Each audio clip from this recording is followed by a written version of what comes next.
que Dios nos ha permitido terminar un año, gloria al Señor.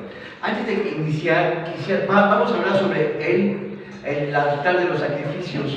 Entonces quisiera que pusieras algunas fotografías sobre el altar de los sacrificios, porque hoy vamos a hablar, hermanos, sobre el altar de los sacrificios.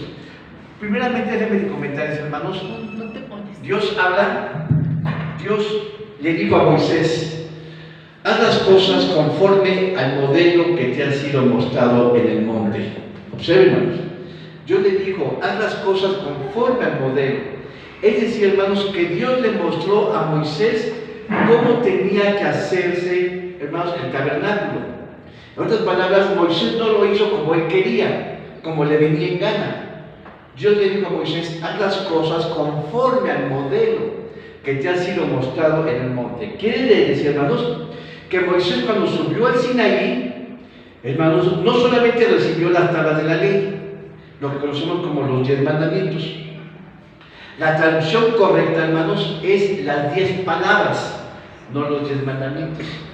¿Sí? Si ustedes buscan en el interlineal, hermanos, como mandamientos aparece como palabra. Hermanos, lo que se traduce son las 10 palabras, no los 10 mandamientos.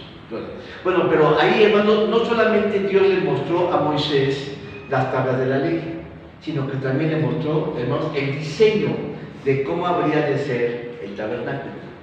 Gloria al Señor. Igualmente, digamos, en Noé, Dios le dijo a Noé cómo habría de hacerse el arca. Y conforme iba avanzando Noé haciendo el arca, Dios le iba diciendo: y lo hizo Noé como Jehová le había dicho. Amén. Entonces, tanto Noé como Moisés habían obedecido la palabra del Señor.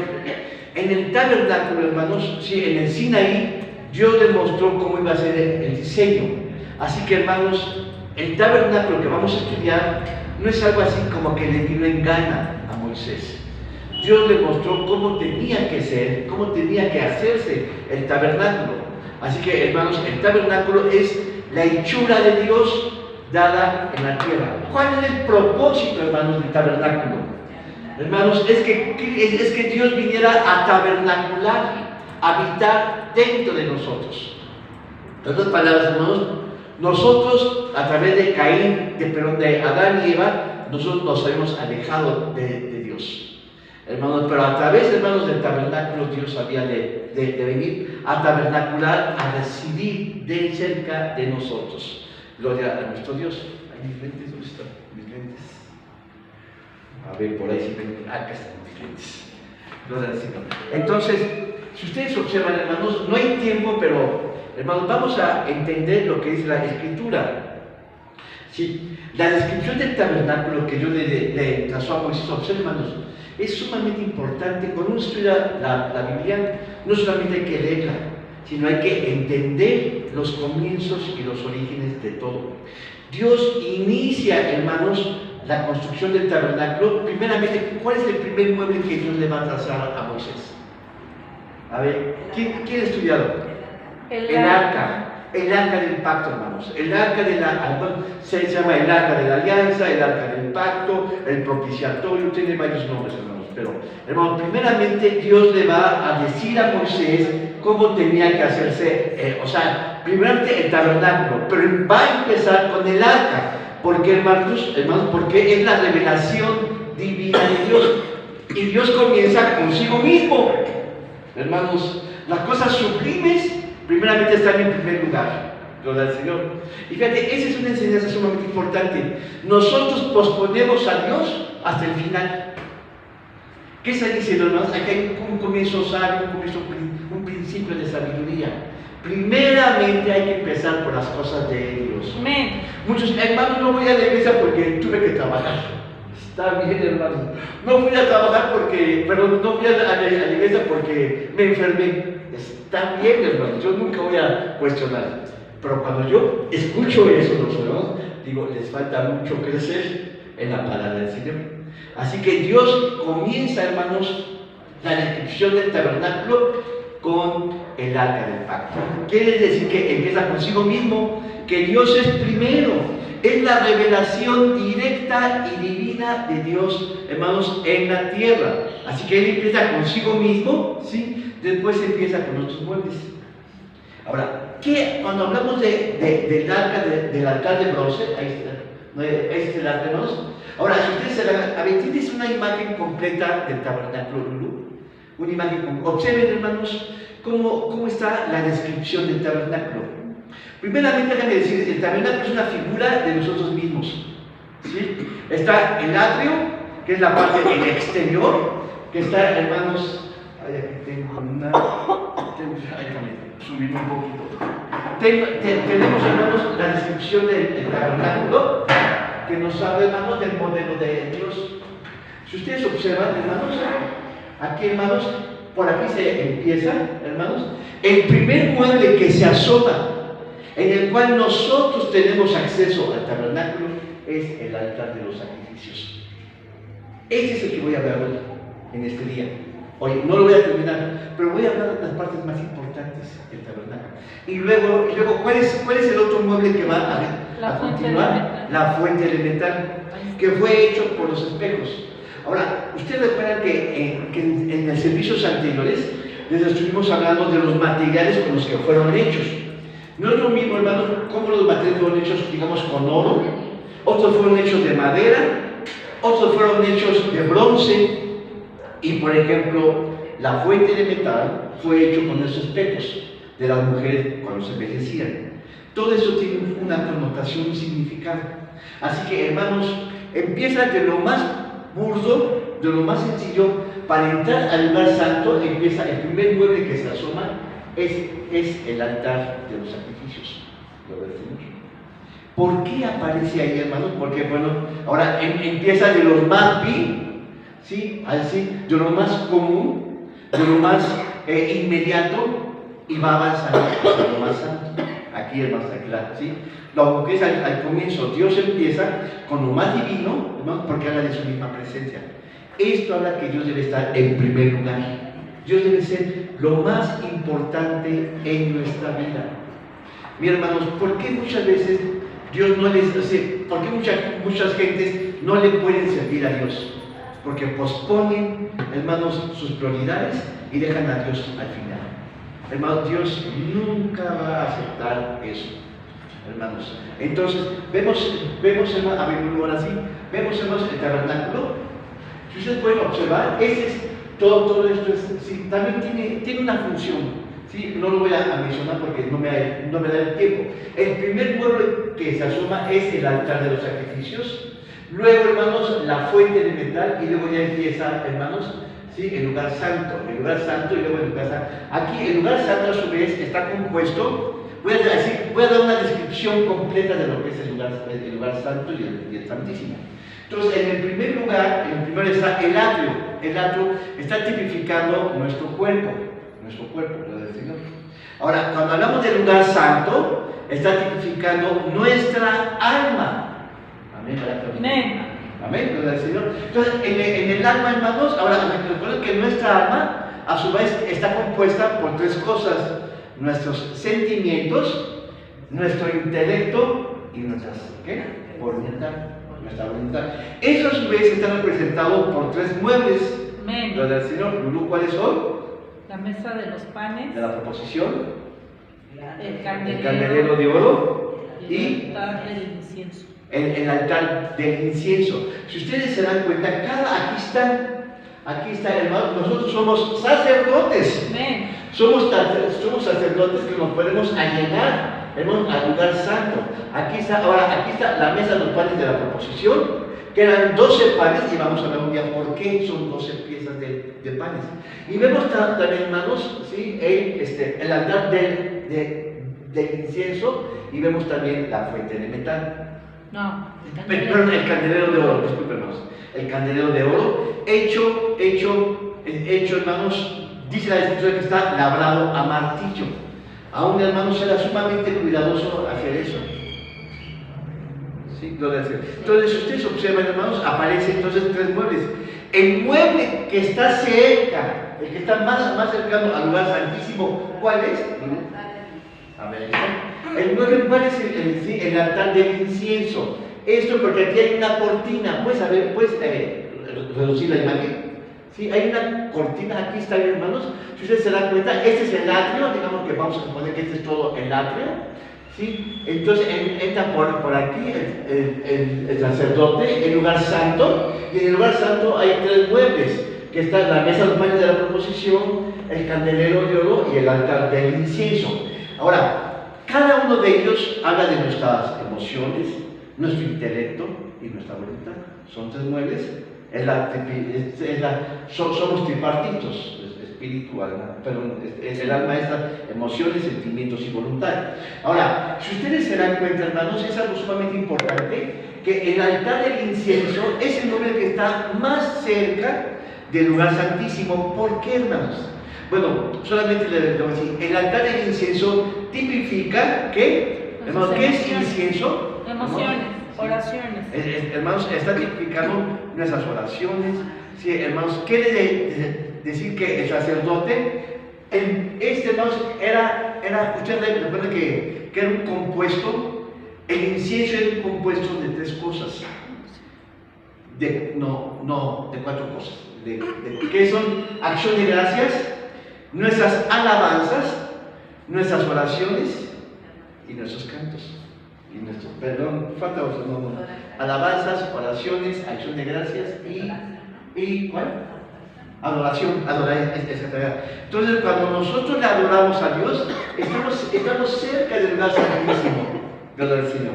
Es que son muy importantes nuestras oraciones al Señor.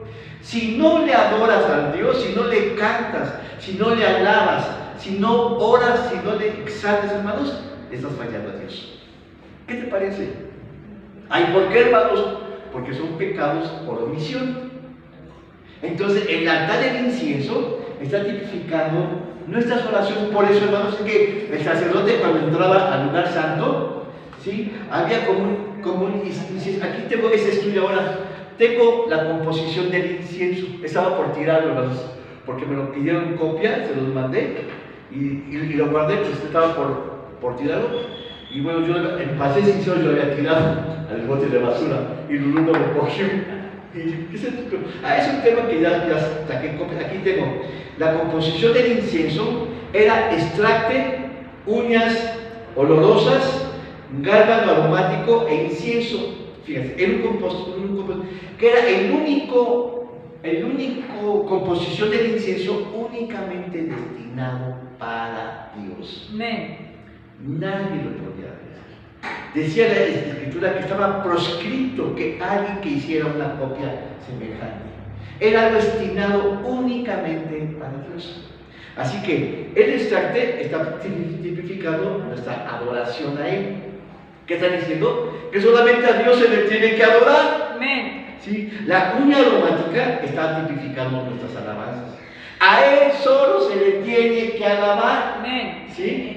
Que alabar. El gálbano aromático está hablando de nuestra acción de gracias. Solamente debemos de darle nuestra gratitud a Él, no a tu jefe que te dio un puesto mayor, ni nada de eso. Y también además estaba el incienso. ¿Habla de qué? Nuestras oraciones. Entonces, cuando el sacerdote entraba al lugar santo, hermanos, lo primero que hacía era un compuesto en polvo. Hermanos, algo así como una especie de dinamita. Que entonces, que cuando lo acercaba al incienso, hermanos, se pulverizaba, como era polvo, hermanos, se quemaba todo y se convertía en aroma. Amén. Entonces, todo el lugar santo quedaba impregnado, hermanos, de este incienso para Dios. Amén. Era el mueble, tengo mucho, pero no lo voy a dar. Tengo como 7 hojas, son 6 hojas, y bueno, aquí está. Entonces, solamente estoy dando unas aproximaciones. El último mueble que está en el lugar santo, santísimo, es, hermanos, es precisamente, tienes otra fotografía más completa. Bueno, este mueble, si ustedes se dan cuenta, son dos ángeles que están encontrados con sus alas, están, digamos, así, casi enfrentados de frente con frente, y sus alas así. Sí, gloria al Señor. Y luego está, hermano, hay una plancha de oro puro. Recordemos, hermanos, no es lo mismo hablar del altar del holocausto o del altar, hermanos, de los sacrificios, que era de metal, de hierro. Era de hierro, hermanos. Hablar aquí, hermanos, de oro puro. Es una plancha de puro oro. No es lo mismo, hermanos, que tú tengas en tu casa una plancha de oro. Imagínate a que tengas de bronce, a que tengas bronce, hermanos. Que está tipificado, hermanos, el bronce nos habla de sacrificio. ¿Y el oro de qué nos habla? De divinidad. ¿Te das cuenta de esa gran diferencia? Entonces, al atrio, todo el mundo podía entrar. Todo el mundo podía entrar. ¿Por qué, hermanos? Porque llegaba la gente y presentaba sus ofrendas al sacerdote. En cambio, hermanos, al llegar a este lugar, era únicamente una sola vez en el año. El sumo sacerdote podía entrar, no cualquier persona. Se rumoraba, hermanos, bueno, en la tradición católica, se rumoraba, hermanos, que aquel que osaba entrar podía caer fulminado por la presencia de Dios.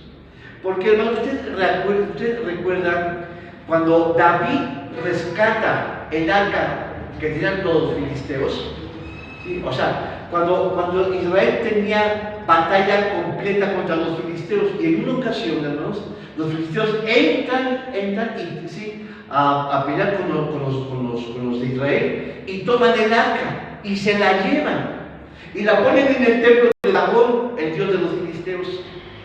Hermanos, y lo ponen encontrados, el dios Dagón con el arca del pacto. Y al otro día, hermanos, resulta que la cabeza del dios Dagón había caído, lo del Señor. Entonces, finalmente, ellos vieron, los filisteos, que tener el arca en casa, hermanos, en su propiedad, resultaba una maldición para ellos. Porque no representaba, ellos no estaban al nivel de lo que era el arca. Entonces, la opción es que la mandan a través de unos bueyes, de unos animales, hermanos, con dirección a Jerusalén. David la toma, hermanos, y él empieza a conducir. Pero, hermanos, hay una enseñanza sumamente importante, que cuando entonces David iba contento porque habían conseguido el arca, y iban muy contentos, y resulta que el arca, hermanos, iba tirada por bueyes, por animales. Entonces resulta que entonces iba custodiada por algunos levitas. Y resulta que entonces los animales pasan por un lugar y el arca se empieza como a mambolear, como que se vaya a caer. Y hay uno que se llama Usa, Pérez Usa, hermanos, que al ver que el arca se va a caer, mete la mano ahí para tratar de sostener. No lo digan ustedes. ¿Qué fue lo que pasó, amados hermanos? ¿Quién sabe? ¿Qué pasó ahí? ¿Qué pasó con el arca? Con la persona. Hermano, cuando la persona tocó el arca, dice la escritura que cayó fulminada. ¿Por qué? Porque estaba rompiendo el modelo de Dios. A partir de ese momento, David entendió que había una forma correcta como tenía que ser llevada el arca. No era cualquier mueble, era la presencia de Dios, hermanos, habitando en ese lugar. Entonces digo que el arca tenía que ser llevada ¿cómo? Por los levitas. En los hombros de los levitas. Amén. Entonces, ¿qué vemos aquí, hermanos? El arca finalmente, hermanos, Moisés, ¿sí? Y David, hermanos, van a construir un arca, van a construir un templo, y ellos van a ver, hermanos, que abajo está la vara de Aarón, donde iba a señalar que iban a ser los levitas, ¿sí? A través de la simiente de Aarón, que iban a dedicarse a las cuestiones santísimas, a las cuestiones de Dios. Te hago un comentario, hermanos. No cualquiera puede servir al Señor. Aquí Dios determinó, de las 12 tribus, determinó una que le iba a servir a Dios. Una, toda el Señor. Ahora, ¿a qué se dedica? ¿A qué debe dedicarse esa tribu? Únicamente a las cosas consagradas a Dios. No cualquier persona. Entonces, aquí está, hermano, representando la tribu de Leví. Están aquí las tablas de la ley. Las tablas de la ley que fueron dadas en el Sinaí. Y están también las tablas de la ley. El maná. El maná, hermanos, que era el alimento que Israel recibió durante 40 años. Imagínate, 40 años. Te voy a decir algo, hermanos. Ningún pueblo en toda la historia, en toda la humanidad, recibió tantos milagros, los vio día a día como los vio Moisés, como los vio la nación de Israel. Imagínate, todos los días el maná caía del cielo. Era el alimento con el cual ellos se sostenían. Era el alimento en que ellos eran sostenidos todos los días. El maná todos los días cayó. ¿Cómo es que, hermanos, ellos vieron cómo el mar se abrió? Sí, hermanos, y cómo el agua les sirvió como para tomar. Cómo por 40 años.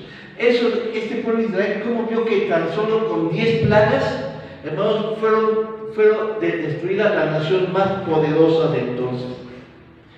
Es como si yo dijera que un país de África o de Asia pueda vencer a los Estados Unidos. Hermanos, Dios demostró que no es la fuerza, que no es el poder, sino que es Dios mismo actuando en el pueblo para bendecir a su pueblo. Así que, hermanos, ahí están representados, ¿no? Vemos una plancha de metal, ¿sí? Cubierta de oro. Vemos, bueno, estos son, ¿cómo le llaman estos? El propiciatorio. ¿Cómo se llama? No, que están, estos, ¿cómo se llaman esas cosas? Cornisas que están representando poder, que vamos a mencionar después. Y bueno, allá arriba, más. Ahora, puedes ubicarlo todo el lugar santísimo, ¿sí? Junto al lugar santo. Si ustedes se dan cuenta, una sola vez, aquí está, una sola vez en el año, el sumo sacerdote podía entrar a este lugar. Y entonces este mueble, el altar del incienso, era únicamente que lo podían meter a al lugar santísimo, hermano, y ahí ofrecían sacrificios, pero ofrecían adoración a nuestro Dios. Amén, gloria al Señor. Entonces, si ustedes se dan cuenta, es aquí donde estaba la presencia misma de Dios. Nadie podía entrar a ese lugar, no le era permitido a nadie. Estaba totalmente velado para todo el pueblo. Únicamente un hombre, el sumo sacerdote, una sola vez en todo el año, un solo día, quiero decir un solo día, no una sola vez, en un solo día el sacerdote de sumo sacerdote puede entrar y salir, pero solamente una sola vez. ¿Cuándo era ese día? El día de la expiación. ¿El día qué? El día de la expiación, o llamado por los judíos el día de Yom Kippur. ¿Te acuerdas de Yom Kippur cuando le hicieron guerra los árabes? Así. Sé que ellos estaban en su Semana Santa, por decirlo así, ¿no? Por decirlo así, se aprovecharon los árabes, hermanos, y hicieron guerra a los israelíes. ¿Ustedes creen que Israel se atemorizaron? Hermanos, ese día los árabes, hermanos, se metieron con aviones, con tanques, y sitiaron Jerusalén, la destruyeron y todo. Israel no se movió de su templo. Pero al siguiente día, en 6 días, hermanos, la guerra se volteó a favor de ellos. Quedaron exterminados en 6 días, hermanos. Se encuentra que en la mañanita del siguiente día, unos aviones de los israelitas, hermanos, ¿cómo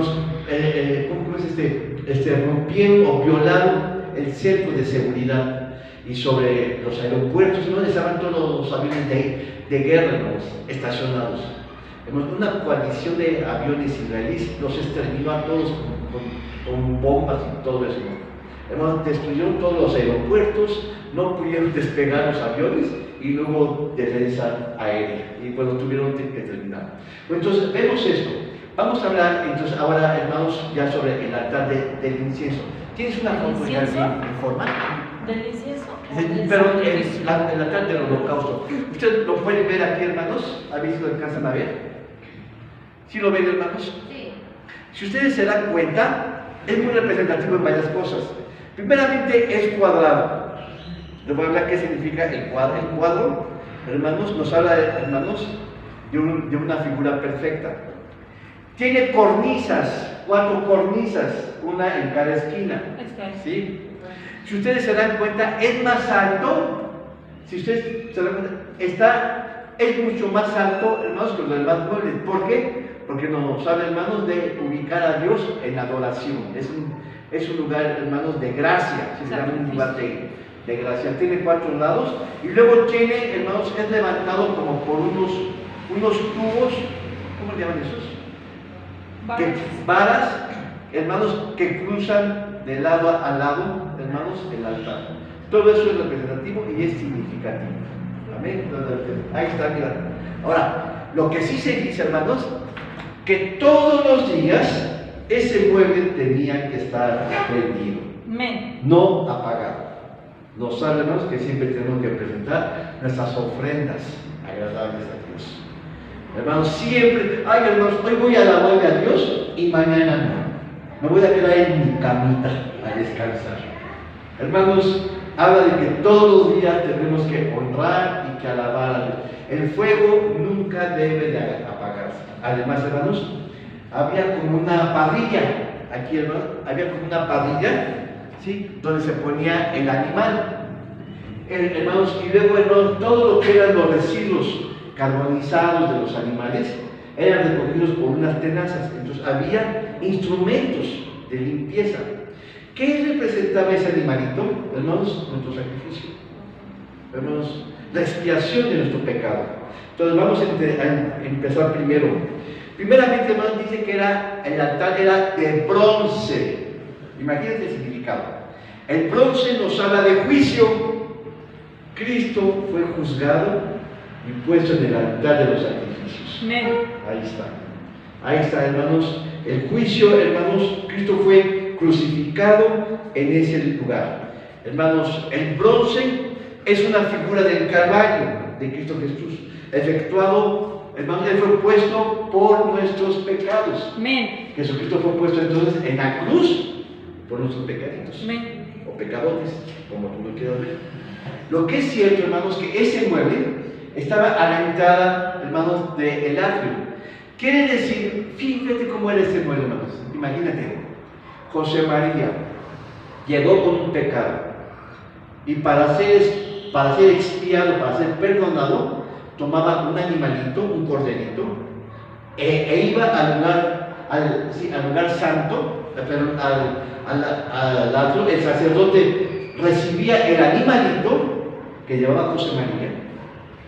Entonces, sobre el animalito, el sacerdote ponía sus manos en la cabeza del animalito, oraba que los pecados de esta persona eran puestos en el cuerpo de este animalito.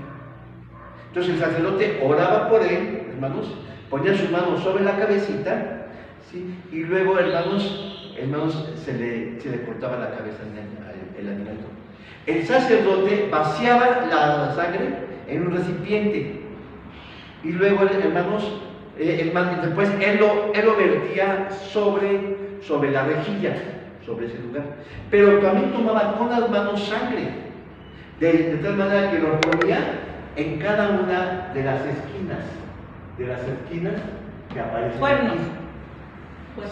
Sí, en las 4 esquinas lo ponían. Entonces tomaba. Ahora, ¿qué estaba representando ahí, hermanos? Que los pecados de esta persona eran transmitidos al animal. El animal era puesto, hermanos, en el altar de los sacrificios y solamente así se quemaba el animalito. Hay un significado profundo, muy, muy profundo acerca de esto, ¿sí? Ahora, el Señor.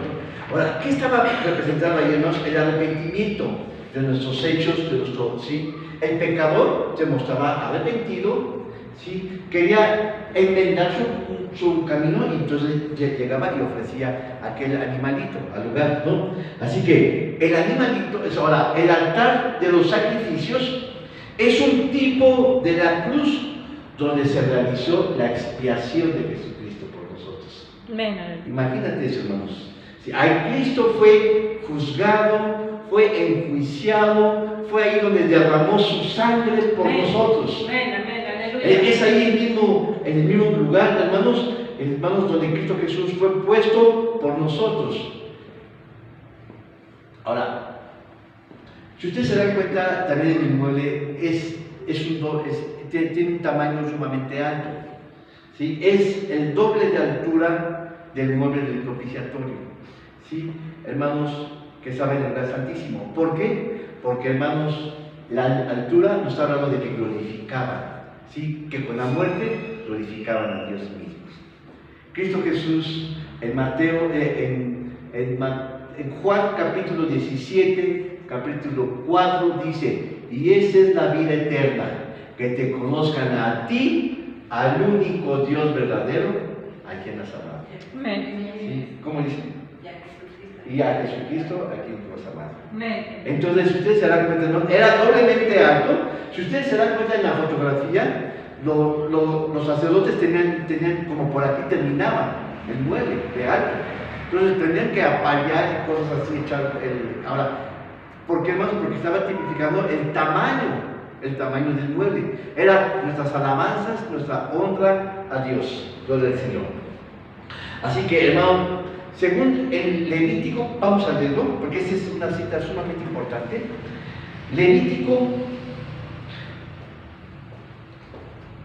Levítico capítulo 4, 24.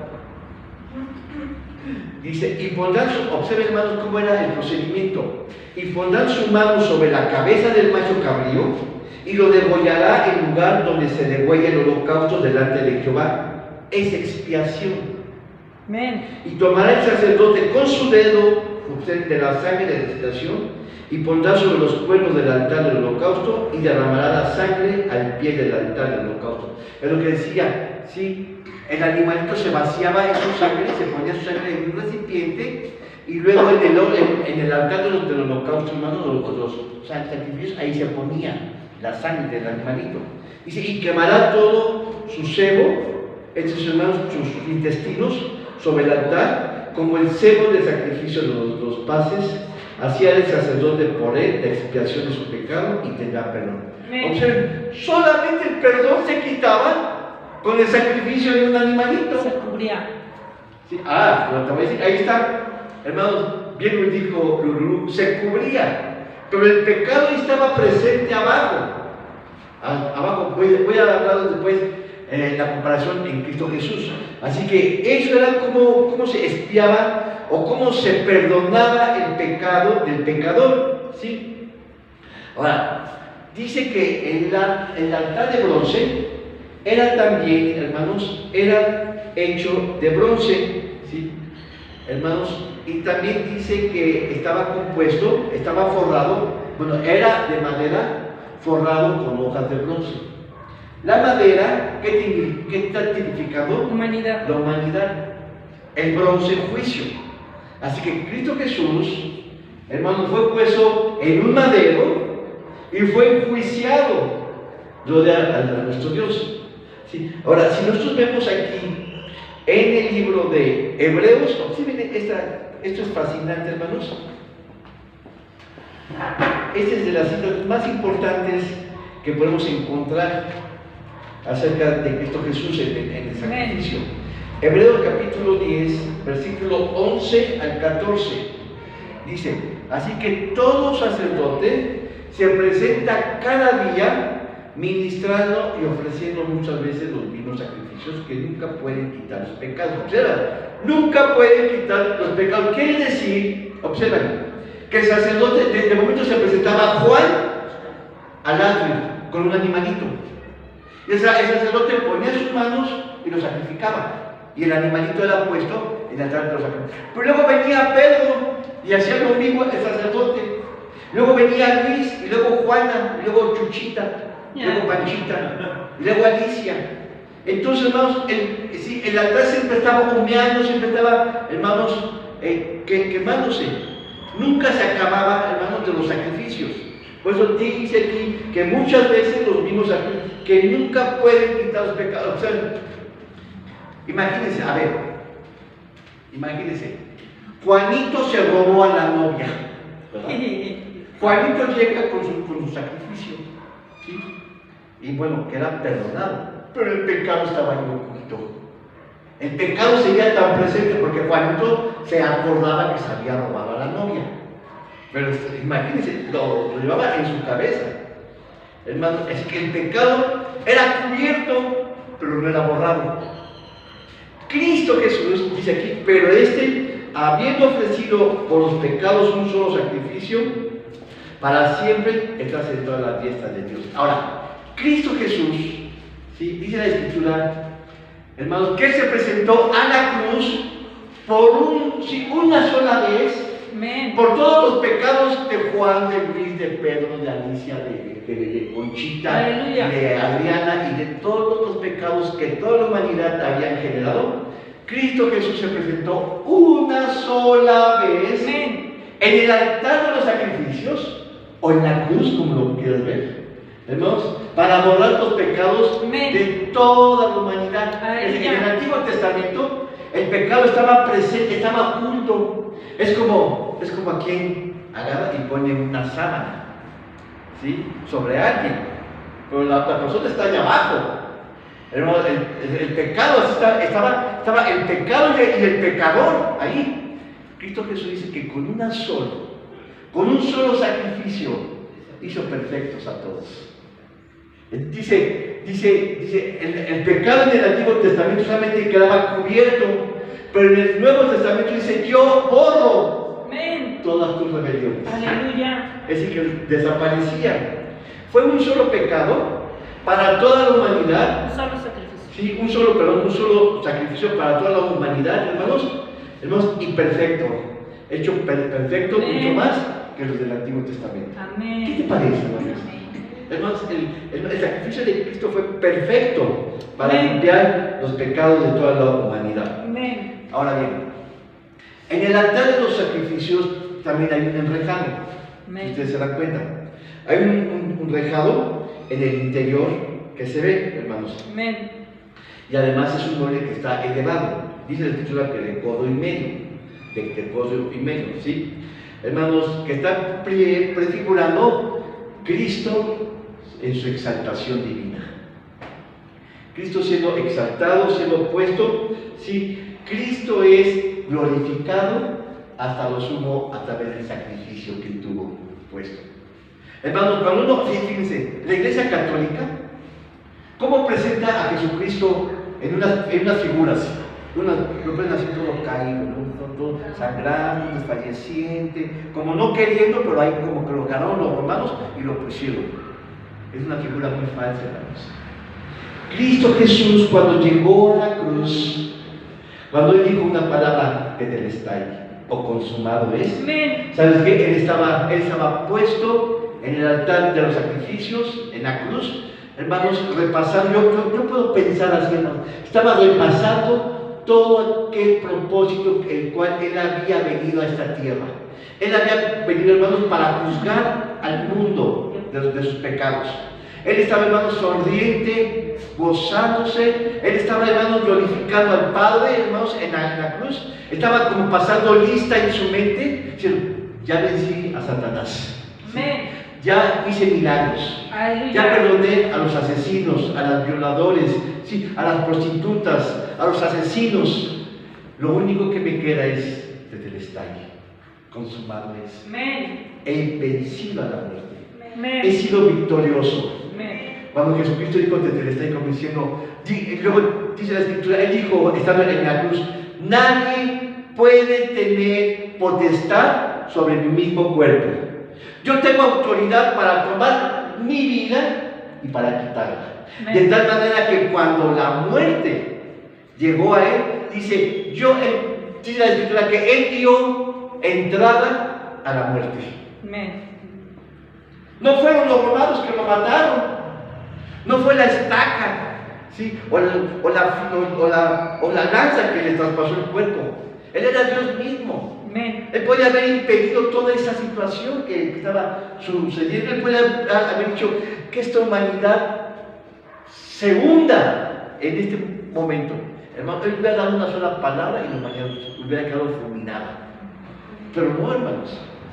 Dice que, hermanos, que el día se hizo noche, que la tierra tembló estando en la cruz. Hermanos, Jesucristo tenía el control de todo eso, hermanos, todas esas circunstancias. Él tenía control sobre la cruz, sobre la gente, sobre la autoridad. Hermanos, el diablo se estaba frotando las manos. Estaba diciendo, tengo al Hijo de Dios, hermanos, en mis manos. ¿Sí? Lo estoy sacrificando, lo estoy matando. Hermanos, Cristo Jesús, hermanos, Él estaba dando oportunidad. Sabía que con su muerte muchos le iban a creer. Amén. Muchos le iban a aceptar. Amén. Hermanos, y Satanás quedó ridiculizado. Porque con la muerte de Jesucristo, hermanos, toda la humanidad pudo haber sido salva. Amén. Gloria al Señor. Amén. Así que, hermanos, la altura nos habla de la exaltación. ¿Qué más? Había utensilios con que se limpiaba la rejilla. Cuando esos animalitos quedaban carbonizados, observen, ¿sí? Bueno, porque no iban a jalar los carbones con las manos, ¿verdad? Habían cucharas, habían garfios, habían todo eso. Lo del Señor. ¿Qué está tipificando todos esos instrumentos para la limpieza? No sé. ¿Qué están? Imagínense, Juanito se acordaba que se robaba la novia. Y Panchito se acordaba que asaltó un banco. Y Susanita se acuerda, ¿sí?, que se echó un volado por ahí. Entonces, aunque son perdonados, los pecados que se quedan guardados. ¿Qué está diciendo uno de los utensilios? Saca toda esa basura de tu alma. Aleluya. Hermano, estaban los utensilios para la limpieza. Saca la basura. Juanito se acordaba de este pecado, y Luis y Alfredo, y cada quien sea, a ver, vamos, no me lo digas. Si piensa cuál es tu mayor pecado que has tenido en esta tierra. No lo digas, hermanos. Todos tenemos nuestros pecados, ¿sí o no? ¿Cuál es tu pecado? No me lo digas ahorita. Todos tenemos nuestros pecados. Sí, imagínense. Imagínense que los ventiláramos. Uno va a decir, no, hombre, el mío está peor que el tuyo. Y cuando terminamos, no, hombre, ese no es nada, el mío está peor que el tuyo. Hay que sacar toda esa basura de nuestra vida. Hay que sacar toda esa mugre, esa inmundicia que muchos, hay veces, hermanos, pedimos perdón a nuestro Dios, pero el pecado se acuerda, y cuando nos acordamos de ellos, hasta los disfrutamos. ¿Sí o no? Entonces, hermanos, eso habla de sacar toda la basura que hay en nuestras vidas. Ahora, imagínate qué más, hermanos, el altar tenía, imagínate, vamos a entrar sobre el significado de esos cuernos. Tenía esos cuernos que nos hablan de poder y también de gracia. Los cuernos del altar era símbolo de acogerse a la gracia de Dios. ¿No lo sabían? Pues ahí les va. ¿Tú te acuerdas, hermanos? O sea, los cuernos estos nos hablan de la gracia de Dios, de la misericordia del amor de Dios. Por eso, el pecador se llegaba con una ofrenda y lo ponía ahí. Entonces Dios los acogía y perdonaba al pecador. ¿Sí? Pero entonces resulta que en tiempo de David algo sucedió, para que ustedes pueden recordar. Ustedes se acuerdan de Adonías. Adonías, ¿quién era? ¿Quién se acuerda? El hijo de David. Era el primer hijo de David. Cuando David envejeció, él quería el trono. Pero Dios le había dicho que el trono sí se lo iban a suceder a Salomón. Adonías ambicionó el trono. Y fíjense lo que pasó. Entonces Adonías se va a unir con Joab, con Joab y con el sacerdote Abiatar. Y él se postula como el sucesor de David. Ya David estaba viejo, estaba a punto de morir. Y dice, pues ahora yo voy a reinar. Entonces él se acoge, hermanos, y se adelanta. Entonces va el profeta Natán con David y dice, ¿sabes qué? Te quieren dar un golpe de estado. Entonces tú pon a Salomón. Entonces ungen a Salomón y Salomón es rey. Cuando Adonías se entera de que han puesto, hermanos, piensa, ¿sabes qué? Mi padre lo va a mandar matar. Mi padre. Entonces, lo que hace, entonces huye, y ya cuando Salomón está como rey, ¿qué es lo que va a pasar, hermanos? Sí, lo manda a llamar Salomón. y sabía que era contra su vida.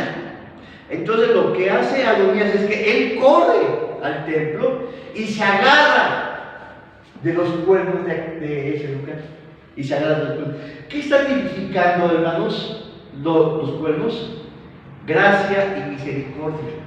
Entonces, hermanos, cuando corre, ¿sí?, agarra y se adhiere ahí. Entonces, en base a eso, Salomón lo perdona. Pero en otra ocasión, después va nuevamente a Adonías y le dice a Betsabé, ¿sabe qué? Dame la mujer de mi padre. Imagínate, no tan solo queriendo el reino de su padre, también quería la mujer de su padre. Entonces se enoja. Se enoja Salomón y dice, ¿no te basta con el reino? ¿Ahora quieres? Entonces se adhiere aquí nuevamente y ahora sí, ¿sabes qué? Le dice David, no. Dice Salomón, no. ¿Y sabes qué? Entonces lo van a matar. ¿Qué pasó, hermanos, en el caso de Joab? ¿Te acuerdas de Joab? Hizo lo mismo. Joab era el general del ejército de David, fiel hasta cierto tiempo. Todavía auxilió a David, hermano. Mira, Joab era juntamente con Asael y Abisaí, eran sobrinos de David. Quiere decir que eran hijos de su hermana. De la mamá. Sí, hijos de su hermana, de David. Sí, hijos de su hermana. Entonces resulta que Joab le fue fiel por un tiempo a David. Pero, hermanos, cuando Absalón se rebela contra David, Joab se adhiere a él, como diciendo, traiciona a David, ¿sí? Y luego Joab mandó matar a otros generales de David. Eso no lo perdonó Salomón. Sí, y Joab corre, y como sabía que su suerte estaba echada, Joab corre y se adhiere, ¿sí? Corre al templo, y él ya sabía, allegándome a los cuernos del altar, voy a ser perdonado. Entonces, muy querido, se adhiere ahí. Entonces van con David, van con Salomón, y dice, Joab se ha quedado se ha puesto junto a los cuernos del altar. ¿En qué? En son de pedir misericordia, clemencia, gracia, perdón. Y Salomón dice, ¿sabes qué? Ahí está, ¿sí? Pues ahí mátalo. Y lo mató ahí lo mató, hermanos. Ahí lo mató. Hermanos, imagínense en el lugar de los sacrificios. ¿Qué es ahora?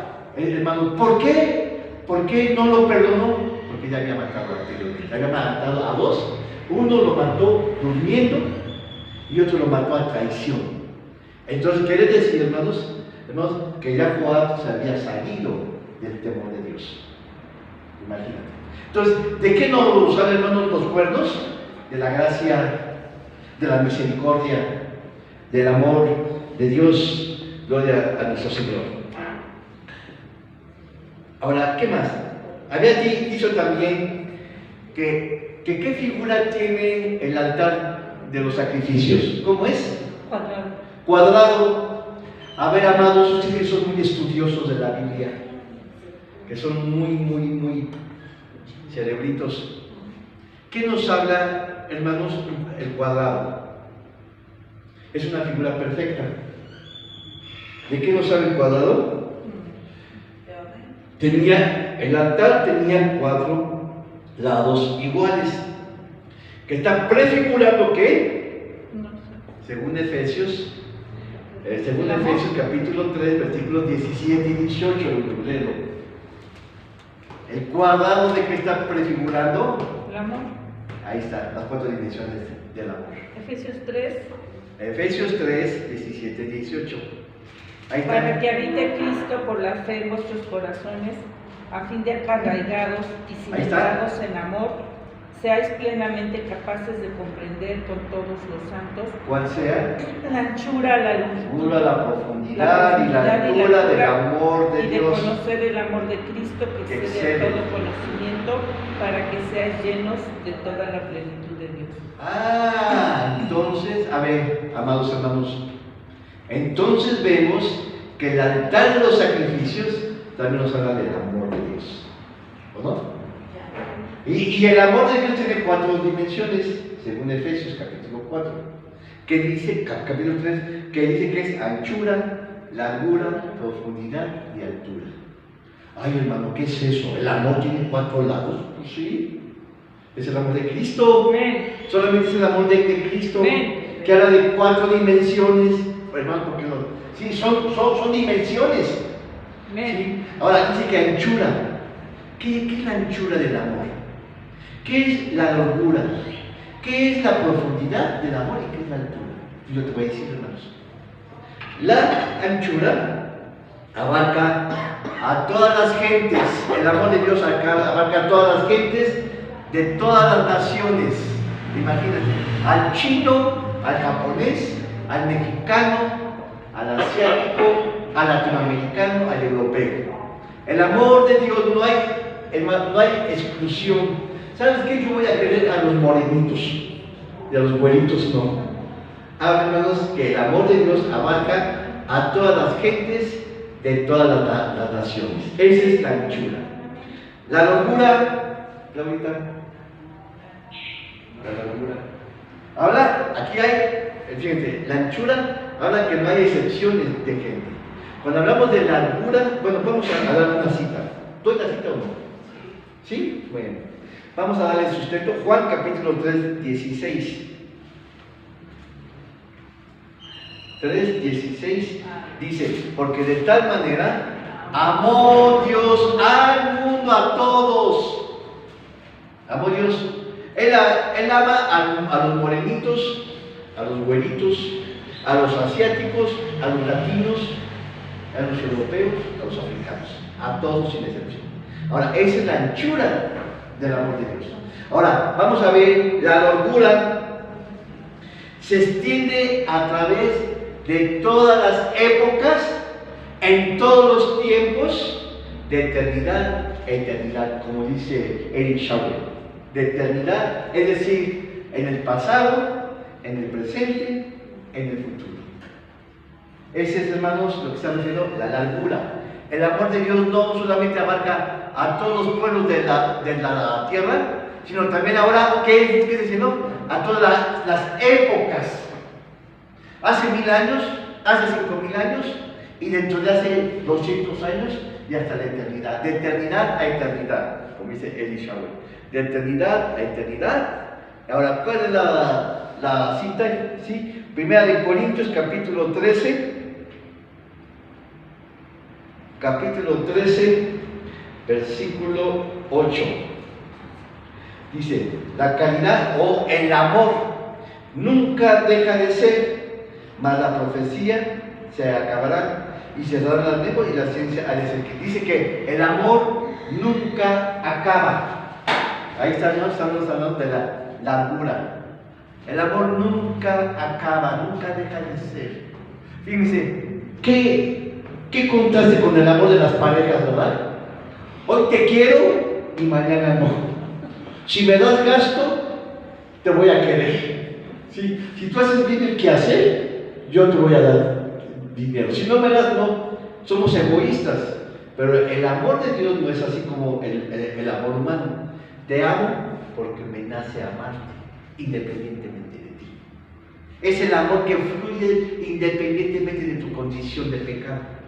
Así que, hermanos, la largura, fíjate, el amor, la anchura habla de todas las gentes, de todos los pueblos, todos los hombres que hay en esta tierra, hermanos.